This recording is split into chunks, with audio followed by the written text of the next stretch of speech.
That would be Sebastian if he was drunk, although it should just be red-eyed, like sitting there with his hair all ruffled, and he'd be like, you know what I think about you, Koya?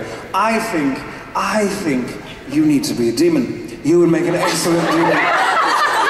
Excellent demon indeed. You really should. I shouldn't tell you this because you're maybe the competition, but you know, you're practically one as it is. You're just mortal, but you know, you figure it out, whatever, and Koya would be like... France riding away.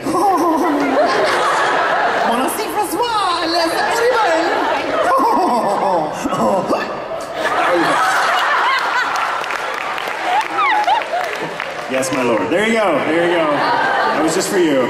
Just for you. You're very welcome. I heard this voice sample between you, I think it was Britain, and the person who plays Hungry, I forgot her name.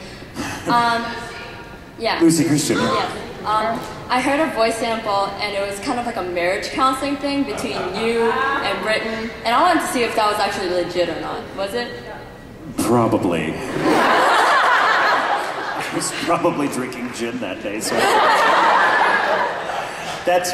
Yeah, I kind of remember that, but I've done so many ridiculous things as Francis' voice that I don't remember. People come in, hey, you remember the time you proposed to me? I'm like, no.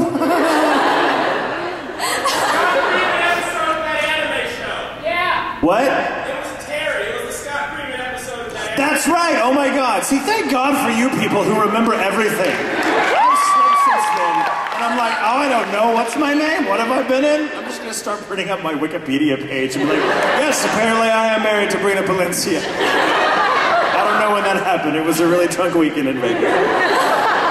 Thank you, Mr. Tatum. You are very welcome, Mr. Tatum. Please don't call me Mr. Tatum. I feel like I should be taking homework from you, please. Today we're going to read Silas Marner. So, thank you. Thanks a lot, Jay. Yeah. J, which stands for juicy, if you ask Christopher Satter. Only if you wear the pants that say it on the butt right there. That'd be hot. Never going to happen. Never going to happen. I don't wear bedazzled pants. Well, just leave the bedazzles to me, because obviously. Anyways. You pull it off so well. I mean, why would I want to wear bedazzled pants when I got to compete with you? Come on, because I'm clearly going to lose. Please. Anyways, talking about destroying childhood and Doctor Who. Why did you say destroying childhood and Doctor Who in the same sentence? What's wrong with you? Where's this going? No, it's not going like that. Okay, good. It's nothing like that. But my mother brings me to these conventions, and she demands a price every year. And this year's price is to get up here, put on my beard, like this, and say, Mr. Tatum, will you please tell my mother happy birthday in Sebastian's voice. Absolutely. Now, what is your mother's name? Kelly. Kelly? All right. Kelly, this is just for you, my dear. Happy birthday. Thank you very much. You're very welcome. That ought to like get you through the winter with that, like what you owe her. That should take care of the next 5 car payments. Hello. Hey, how's it going? Good. Ye of awesome memory. Oh yeah. I had a quick industry question, and then I had a random question for you. All right. And so my question is, like, I think I'm pretty serious in trying to, pursue voice acting as this career. I was wondering though, is there any any necessary qualifications to be able to audition for a part? Do you have to have like a degree or some kind of training? No, you don't. You don't have to. That said, it helps if you do have some sort of background in acting. Right. But that doesn't necessarily mean you need to have gone to school for a degree in acting or something like that. I mean, it's great if you can. But having said that, it's extremely rare that someone shows up to any studio anywhere, either New York, LA, or in Texas, with no prior acting experience at all and is able to cut it, because when you come in, no one cares what you've done. No one cares. You walk through that door, you've got 10, 20 minutes to make an impression, and then if you either do or you don't. And then it's either a good impression or a bad impression. And the truth is, most people, I've seen a lot of people come into the situation with no acting background whatsoever. They've never even done so much as a cold reading in a classroom. And and when they sit in front of the mic for the first time to read their first audition, they're insanely nervous. They don't know how to use it. I mean, they basically they've come into it kind of overestimating their own natural talent. And while natural talent will get you very far, the reality of sitting in front of a mic in front of complete strangers and hearing yourself through headphones, and unless you've done it before in some capacity, it's going to be such a shock to your system when doing it for the first time in audition that it's very rare that anyone succeeds doing that. So get experience any way you can. If it's doing stage work for your local community theater, if it's doing workshops at a local college, or just taking a few classes, you don't have to have a lot of degrees, you don't have to have a fancy resume. I certainly didn't when I got into this. But it helps, you know, the key word in voice acting is acting, as my good friends, the Ayers brothers, like to say. And if you don't have some form of acting under your belt, the chances are you're not going to be very good or natural sounding in an audition, and you will have wasted, your shot.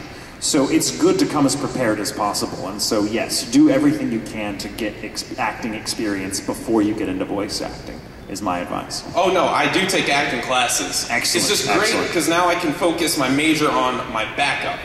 And I can take all my classes while I do that and pursue that with something in case something doesn't work out. And having a backup plan is absolutely vital if you want to get into any creative job, because creative jobs, those are the jobs everybody wants, so competition is very, very stiff. So it's like, I'm going to be an actor, which means I'm going to be a waiter for a little while I act on the side. I mean, I acted on the side for years while I had an advertising job, and it was only, after I'd done it for about 3 or 4 years that I finally just had the shot to go full time. But even that was an incredible risk, and I was just extremely lucky for it to work out. So yeah.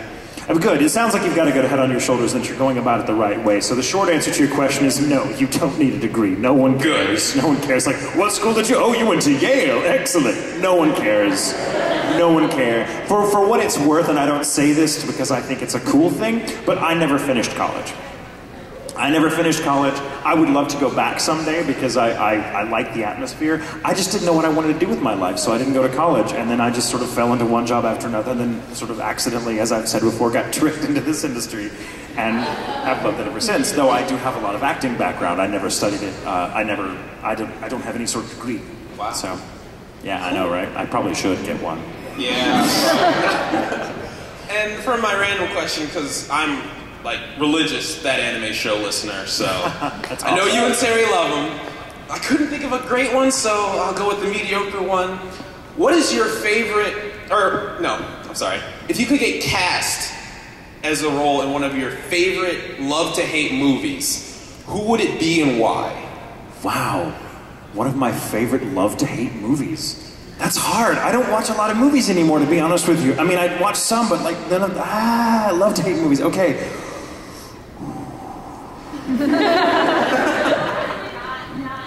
Okay, there's a film that I've seen 3 times now in its entirety. It's War of the Worlds. It's not the Steven Spielberg one that came out in 06 or 05 or something, but it came out the same time, straight to video, or straight to DVD, and it was War of the Worlds, and it was by these people called Pendragon Pictures, and I've never met these people, and they're probably wonderfully delightful folk, so I don't mean to insult them. That is the worst freaking movie I have seen in my entire life. And I've seen Paint Your Wagon and Sex and the City. This is a movie that is so incredibly bad, we show it to people. And one of my best friends said, wow, you know what, having watched this 3.5-hour monstrosity that is literally so bad, sometimes you start crying. Because it goes from happy, oh my god, this is terrible, to oh my god, these poor people really thought this was good. Oh my god. And you can't, and there's no drinking game in the world that will get you through that movie, because you can be okay, every time you see a Google image search image in the background of a match shot, take a drink. You'll all be drunk within 10 minutes.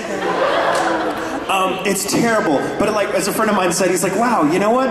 If this were made by people living on some colony of outskirts, some island we've never heard of before, that had never encountered movies before in their lives, and you just handed them this, I'm pretty sure they could make a better film than this.